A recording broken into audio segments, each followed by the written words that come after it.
नमस्कार दोस्तों। आज हम राजा शांतनु और गंगा माता के बीच हुई बातचीत के बारे में जानेंगे और साथ ही गंगा पुत्र भीष्म के बारे में भी। गंगा एक सुंदर युवती का रूप धारण किए नदी के तट पर खड़ी थी। उनके सौंदर्य और नव यौवन ने राजा शांतनु को मोहित लिया था। गंगा बोली, राजन, आपकी पत्नी होना मुझे स्वीकार है, पर इससे पहले आपको मेरी शर्तें माननी होंगी। क्या आप मानेंगे? राजा ने कहा, अवश्य। राजा शांतनु ने गंगा की सारी शर्तें मान ली और वचन दिया कि वह उनका पूर्ण रूप से पालन करेंगे।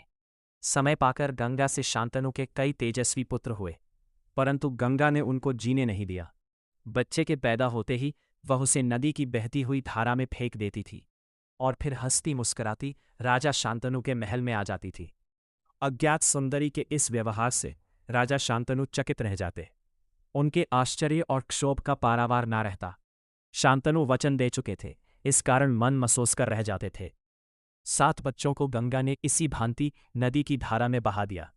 8वां बच्चा पैदा हुआ। गंगा उसे भी लेकर नदी की तरफ जाने लगी तो शांतनु से ना रहा गया। बोले, माँ होकर अपने नादान बच्चों को अकारण ही क्यों मार दिया करती हो? यह घृणित व्यवहार तुम्हें शोभा नहीं देता है। राजा की बात सुनकर गंगा मन ही मन मुस्कुराई, परंतु क्रोध का अभिनय करती हुई बोली, राजन, क्या आप अपना वचन भूल गए हैं? मालूम होता है कि आपको पुत्र से ही मतलब है, मुझसे नहीं। आपको मेरी क्या परवाह है? ठीक है, पर शर्त के अनुसार मैं अब नहीं कुछ ठहर सकती। हाँ, आपके इस पुत्र को मैं नदी में नहीं फेंकूंगी। इस अंतिम बालक को मैं दिन पालूंगी और फिर पुरस्कार के रूप में आपको सौंप दूंगी। यह कहकर गंगा बच्चे को साथ लेकर चली गई। यही बच्चा आगे चलकर भीष्म पितामह के नाम से विख्यात हुआ।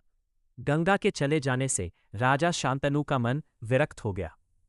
उन्होंने भोग विलास से जी हटा लिया और राजकाज में मन लगाने लगे।